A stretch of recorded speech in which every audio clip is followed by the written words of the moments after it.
Well, greetings and salutations, And but no solicitations. and salami. Salami. Okay. I Yep. don't really like salami or pastrami. Either one of those. Pepperoni. And I don't like that either, really. Pepperoni's a similar Yeah, type they're of meat, all isn't it? three of them. Yeah, pepperoni, salami, pastrami, all of those. No. Only They're good on liverwurst the, is worse. Italian BMT at Subway, I think. If you like that kind of thing, I don't like that kind of thing. It's pretty good. Give me Canadian bacon anytime. Okay, so we are back looking at prayers. And we are into the book of Judges. I think Xander did the first of the book of Judges prayers by himself the last time. So hopefully you saw that one. Well, or maybe hopefully you didn't. I don't know. Anyway. I done goods. I did the goods. Yeah. Yes. Yeah, we've got to teach this younger generation English. So, Funny story about that, actually. I was on Facebook, and I was like, wow, really, that's how other people who are older than me and more experienced used grammar. Okay. Well, go back to school. Anyway. yeah, well. You think that's bad, try Twitter or something. I mean, but yeah, grammar's kind of out the window. All right, so we are in Judges 6, and this is an odd. It's really, I guess in a lot of ways some people wouldn't even classify this as a prayer. Very true. Because it's a conversation. It's a dialogue. It is. And so why have we classified it as a prayer? Why not? Well, again, because he is talking to God, and he is asking things, asking for help, those kinds of things. So yes, it's difficult sometimes though with the classifications, but we stuck it in here anyway. So Gideon is talking to God, and he wants some revelation. He wants to know why things are the way they are. He wants some guidance. And so what we have here is we'll have like a verse or two where Gideon talks, and then a verse or two where God responds, that kind of thing, back and forth. So it starts in verse 13. Gideon says, and another thing that this is he starts out talking to this is the angel of the Lord. So that's another thing that makes it very complex, because whether it's like, is it actually God? Is it an angel? And at first, Gideon doesn't realize what's going on, so he's just like, "Sir, what's happening?" He's just sees another, and obviously the angel of the Lord, just when he appears, looks like a man. Yeah. So Gideon does, there's not like glowy halo or wings or anything. So it's just like a man, and so, but he's obviously saying something. Gideon's thinking that at least this is a prophet, a messenger from God of some kind, and so he says, "Please, my Lord." And that's just like sir. So he's not at this point calling him Lord, not calling him Jehovah. He says, "Please, my Lord, if the Lord," there's Jehovah, there's Yahweh, is with us, then why has all this happened to us? And where are all his wonderful deeds that our fathers recounted to us, saying, did not the Lord bring us up from Egypt? But now the Lord has forsaken us and given us into the hand of Midian. And so here we have, he's talking to this guy who he thinks maybe is a prophet or something, and say, hey, can you explain this to me? Why is God not acting like he used to? He used to do all these miraculous things, and now he's not.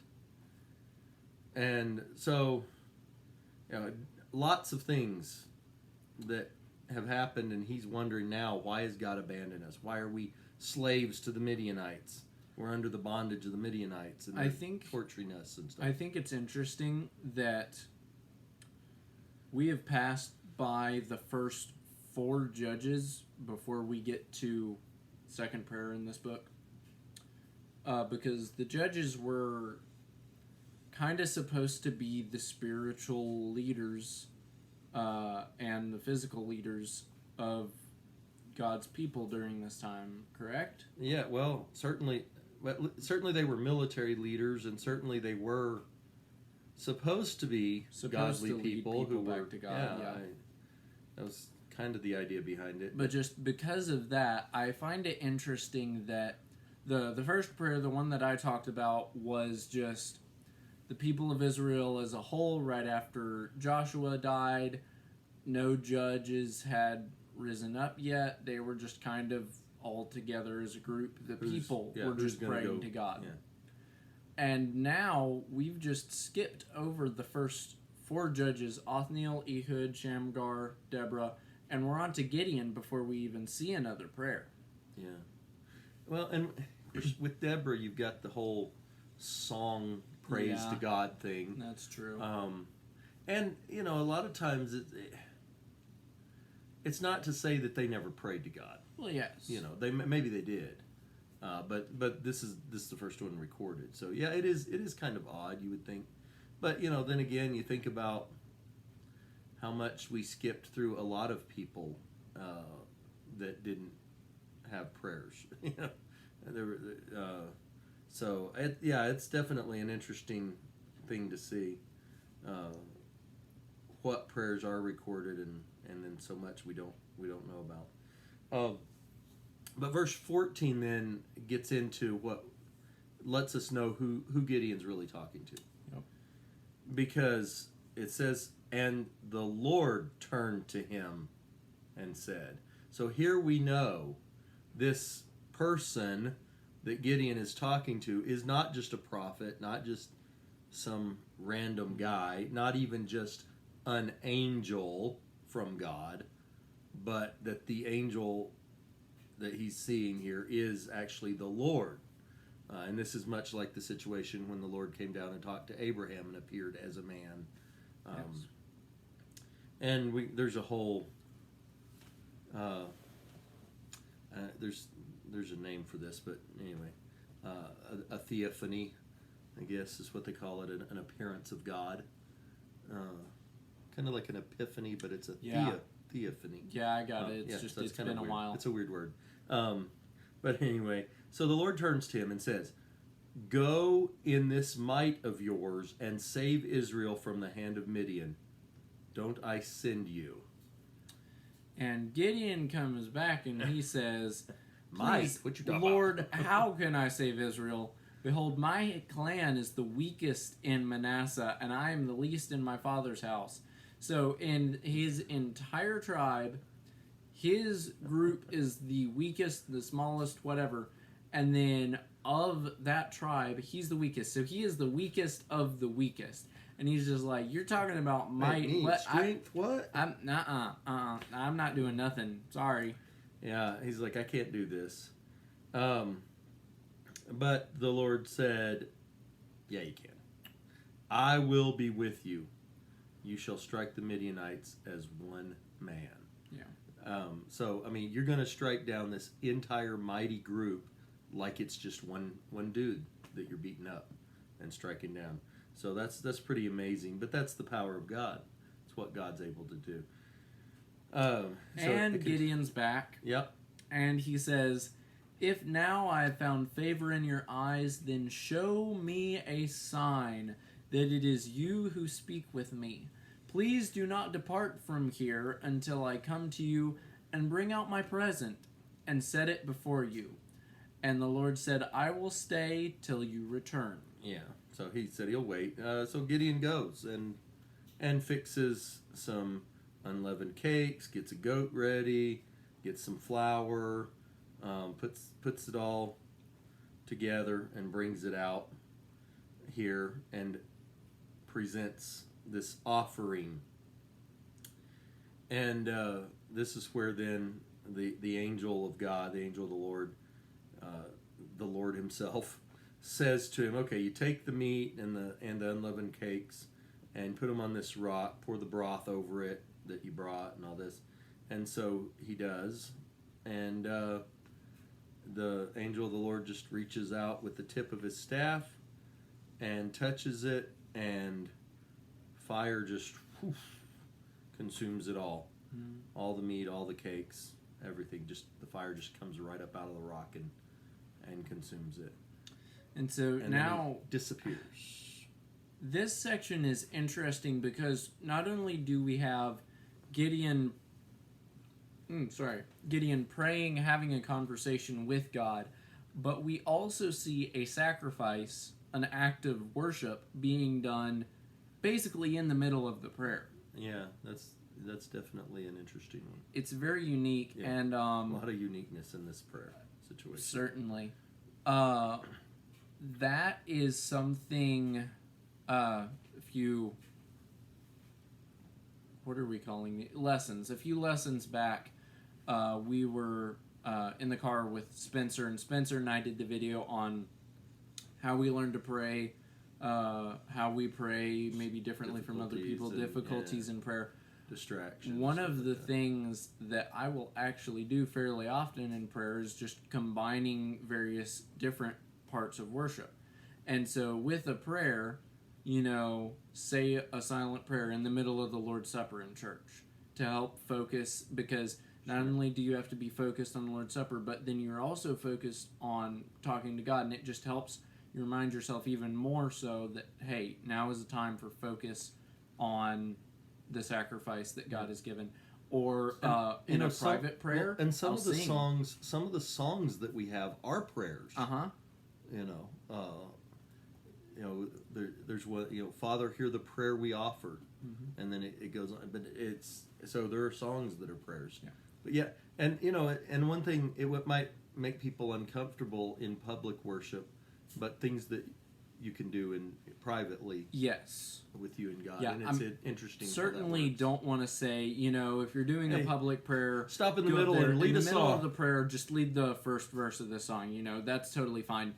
Maybe don't do that, because that'll throw a lot of people for a loop. But, you're doing a private prayer in your room, and you're talking with God about something, and a song springs to your mind, and you're like, that fits perfectly.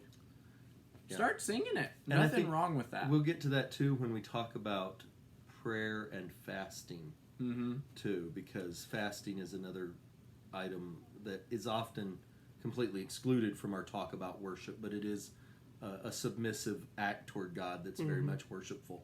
And sometimes people have kind of built up these solid walls between what we call these are the acts of worship, and this one's this and this one's that, and here's this wall between, and not all it's not that clear in the Bible. In the past, I've heard people ask, well, is it okay if we lead a song in the middle of the Lord's Supper? Right. That's a big one. That's a big question. And it makes a lot of people really... And some people think it's just flat out sinful to have a song while people are taking the Lord's Supper. And, of course, for elders of congregations, they're making that decision, you have to consider everyone in your congregation and make sure that you don't harm anyone else's conscience by the decision that you as an elder have made. But as far as just... right here... He's mixing acts of worship here, so why would things be any different for us nowadays? In my mind, a song in the middle of the Lord's Supper, the proper song would help to focus emotional and mental energies towards what that time is supposed to be about. It's interesting. I've even known of people who were opposed to the congregation singing a song during the Lord's Supper. And yet, when they were asked, well, okay, so what do you do to focus your mind during the Lord's Supper? I get the songbook out and turn to one of my favorite songs about the cross and read that. Yeah. And it's like, well, if you can, well, then where's the, but yeah, this idea of, well, we've got to keep they're separate acts, and we can't, that's like telling somebody they can't walk and chew gum at the same time. It's really so... singing a song about the cross could certainly focus our minds on Lord's Supper. We do it before we start the Lord's Supper. Yes. We have a prayer before we partake of the Lord's Supper. Yes. So for somebody to do that in a combined way, it's interesting the rules that we've made that are nowhere in the Scriptures. They're just not there, and yet, oh, you can't do it this way. Where does the Bible indicate that? I mean, but it's a very interesting thing, to say the least. So after the angel of the Lord, Vanishes. catches the sacrifice on fire and then disappears, then Gideon perceived that he was the angel of the Lord. He's finally got it figured out. Yup. Which, I mean... This wasn't just some prophet guy. This is something special. And Gideon said, "Alas, O Lord God, for now I have seen the angel of the Lord face to face." Yeah, so here we see the plurality of God as well, because God was there with him, the Lord was there with him, speaking to him, and then he turns his attention away from the angel of the Lord, who's the Lord there speaking to him, to the Lord God, who, we would probably classify these two as the Son before he was the Son, before he became Jesus. This is the second person of the Godhead in angel form, in a manly man form, and then the Father. Sorry, the stutter there was amazing. In a manly man form. A manly man form. Well, a human form. But anyway, so the Lord answers him because he's scared. Yes. Because you don't just get to see the angel of the Lord. That's not a thing that happens. So the Lord answers him and says, "Hey, peace to you. Don't fear. Don't be afraid. You're not going to die. You won't die. You're not going to die." Because back in Moses had said, no one can see the face of God and live. These are the kinds of things. Nobody can do that. So here we are, and he's like, "Oh no, I saw the angel of the Lord. I saw God," and so then he's comforted by God as well. And God answers this prayer just over and over. As Gideon says one thing, God answers that, and it kind of somewhat reminiscent of Moses in the burning bush, where Moses is making excuses. God say, "No, you go. This, I'm going to do this, and you do this," and so now, so Gideon's asked for a little sign. God gave him the sign. Of course, that's not going to be good enough for Gideon. He's going to ask for some more signs. He's going to ask for some more. You would think that. You would think. The angel of the Lord catching everything on fire, poof up into the air, disappearing right in your sight. That's... We don't know how much time has passed. That's true. So, and memories grow dim. We tend to doubt as humans. That must have just been a dream. Did that really happen? You're asking him to go up against an army the size of a nation with 300 guys. Well, which is basically... He didn't know that it was only going to be 300 guys at that point, though. That came later. Yeah. But then God gives him another sign once he only has the 300 guys, where it's like, God gives him some things to do along the way. He has to go tear down Baal and the idol to Baal and all that, Baal's altar and everything. Yeah. All that. Yeah, so, he's going to... But it is interesting. And this is definitely a unique circumstance. One that we will not repeat. We won't ever be in a situation where we're talking to the angel of the Lord standing in front of us, and then he does all of this. It's not going to happen like that. But there are still some things that we can learn from it, and we hope that you have learned from it. Yeah. Hope that this video was helpful to you in some way. Hope that you use all of these to grow and talk to God more often and more effectively. Yeah. And don't be afraid. You won't die talking to God. Yeah. It won't kill you. Nope. So we will see you tomorrow, hopefully, with another hopefully soon topic, I believe. Yeah, back to a topic. topic. See how that goes. Till we run out. Mm-hmm. Then we'll just do prayer after prayer after prayer, and we'll pray you to death. Yeah. Kind of defeats the purpose. I don't know. Just a little bit. Wouldn't you want to be prayed to death? I mean, I don't know. if you're gonna die, wouldn't you want prayer to be involved there when you're dying? I mean, that's a good thing. In some way or another. But that I don't want prayer to be the cause of my death. Well, I didn't say we'd kill you with prayer. We Said, just said we will pray you to death. See, all the way from That's now like till the end. stabbing you to death. No, well, if you want to look at it, that's just... Anyway, we'll see you tomorrow, hopefully. It's kind of like love you to death. Bye. It doesn't mean it kills you. I mean,